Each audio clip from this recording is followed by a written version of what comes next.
आज भी धुआंधार प्रचार पीएम मोदी जो है वो कर रहे हैं। मध्य प्रदेश के मुरैना में वो इस वक्त हैं और यहां पर मुरैना श्योपुर लोकसभा सीट पर त्रिकोणीय मुकाबला बना हुआ है। इस बीच पीएम मोदी अपनी बात यहां रख रहे हैं, सीधा आपको वहां लिया चलता है। घोषणा पत्र में लिखा कि धर्म के आधार पर आरक्षण देने के लिए कानून बनाना पड़े तो कानून भी बनाएंगे। तो 2014 में ओबीसी समाज जग गया, दलित समाज जग गया, आदिवासी समाज जग गया और उन्होंने तय किया कि ये लोग तो अगर ये करेंगे तो हमारी तो आने वाली पीढ़ियां बर्बाद हो जाएगी, हमारे सपने चूर चूर हो जाएंगे। और उसके बाद इस समाजों ने एक होकर के कांग्रेस के सपनों को मिट्टी में मिला दिया, उनको सत्ता से बाहर कर दिया। फिर भी सुधरने को तैयार नहीं है। अब ये वो अधूरा काम पूरा करने के लिए फिर से नई चाल चलने लगे हैं। कांग्रेस की चली तो यहां मध्य प्रदेश में जो हमारे कुशवाहा भाई बहन हैं, गुर्जर भाई बहन है, यादव भाई बहन है, गडरिया भाई बहन है, धाकड़ प्रजापति समाज हो, ऐसे सब समाज को जो आरक्षण मिलता है, जैसे हमारे यहां कुमार, तेली, माझी, नाई, सुनार समाज, ऐसे समाजों को जो आरक्षण मिलता है, कांग्रेस इन सभी ओबीसी जातियों से उनका हिस्सा छीनकर अपने चहेते वोट बैंक को मजबूत करने के लिए उनके चरणों में देने का मन बना करके बैठी है। आप मुरैना के लोग मुझे बताइए, क्या आप ऐसा पाप होने देंगे? पूरी ताकत से बताइए। उनको जरा डर लगे ऐसा करिए। क्या ऐसा होने देंगे?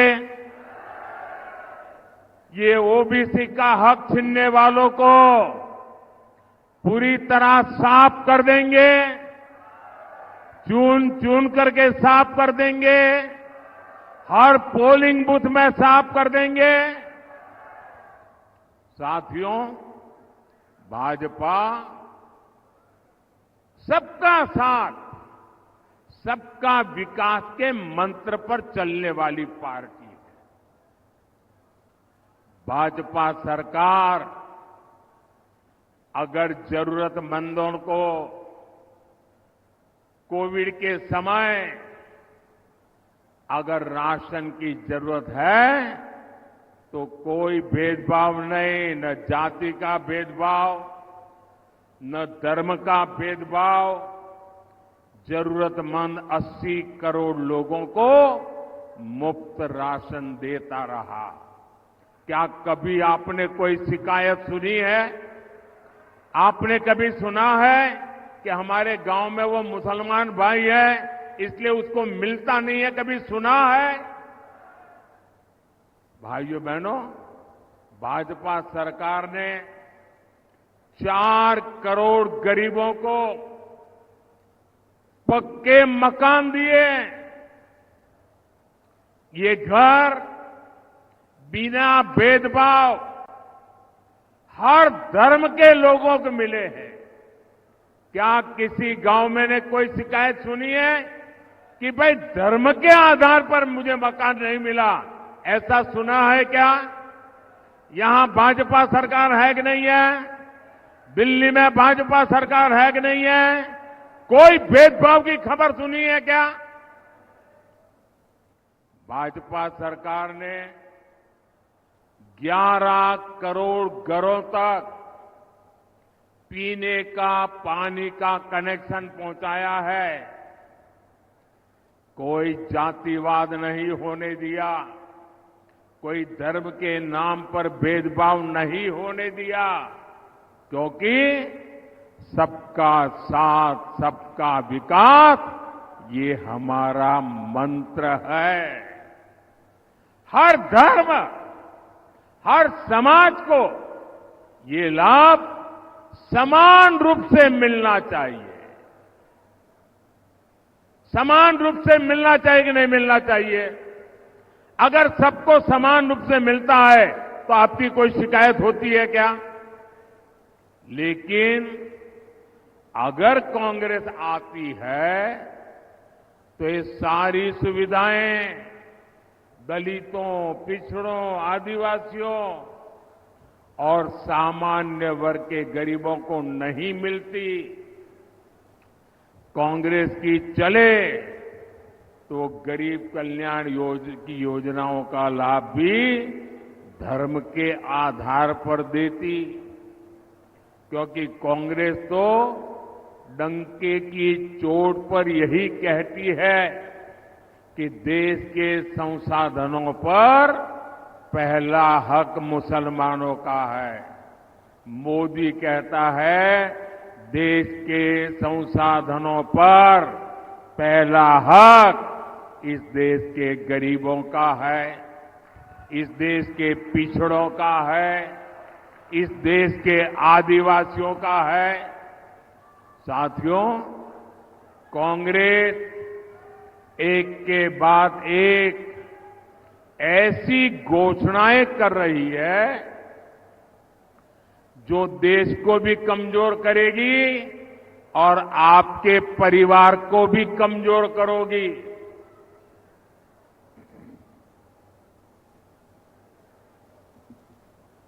आपने सुना होगा इन दिनों कांग्रेस के शहजादे, अब आजकल वो जरा इतने चिंतित है कि आए दिन उनको मोदी का अपमान करने में मजा आता है। मोदी के लिए भला बुरा कहना उनको मजा आ रहा है। वो कुछ भी बोलते जा रहे हैं और मैं देख रहा हूं सोशल मीडिया में, टीवी में बहुत सारे लोग चिंता जताते हैं कि भाई ये भाषा अच्छी नहीं है। ऐसी भाषा देश के प्रधानमंत्री के लिए बोलना ठीक नहीं है, ऐसा लोग सोशल मीडिया में कहते हैं।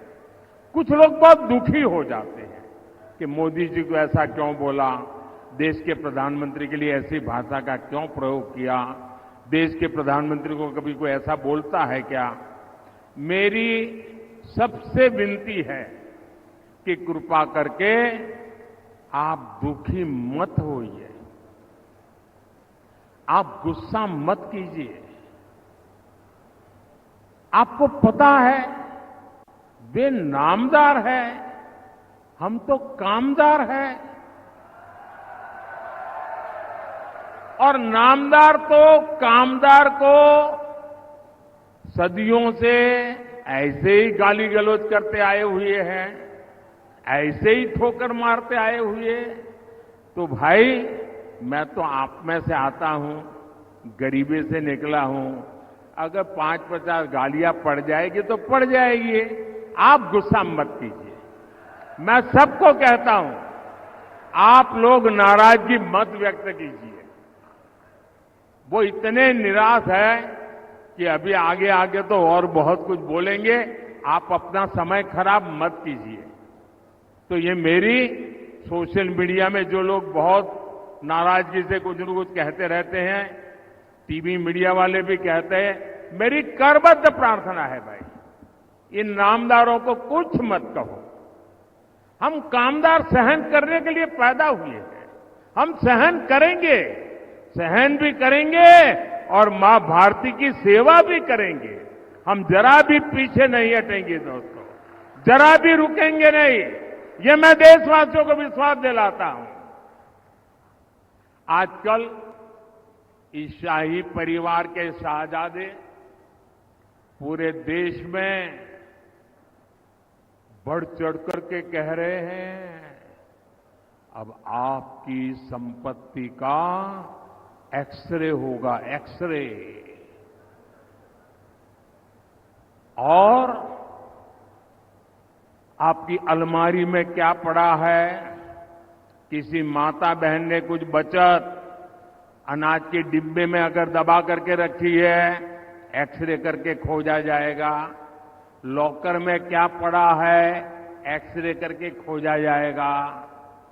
आप जो कमाई करते हैं, हमारी माताओं बहनों के पास जो स्त्री धन होता है, जो स्त्री धन बहुत पवित्र होता है, कोई उसको हाथ नहीं लगाता है, कोई उसको छूता नहीं है।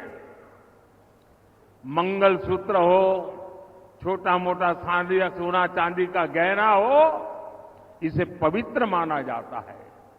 कांग्रेस उसे जब्त करके अपनी वोट बैंक मजबूत करने के लिए उसे बांटने की सार्वजनिक घोषणा कर रही है, मैनिफेस्टो में बता रही है। और मैंने तो पहले दिन कहा था कि इनका मैनिफेस्टो पूरी तरह मुस्लिम लीग की सोच का ही प्रतिबिंब है। और साथियों, ये एक्सरे करके आपको लूटने की योजना बना रहे हैं। क्या आप उनको आपकी संपत्ति छीनने का अधिकार देंगे क्या? इनको चुनाव में जीतने देंगे क्या? इतना ही नहीं, ये इससे भी संतुष्ट नहीं है। वो जीते जीतो छोड़िए, ये स्वर्गवास के बाद भी, मृत्यु के बाद भी आपकी जो बची हुई संपत्ति है, जो स्वाभाविक रूप से आपके बेटे बेटी को मिलनी चाहिए, वो भी आप नहीं दे पाओगे।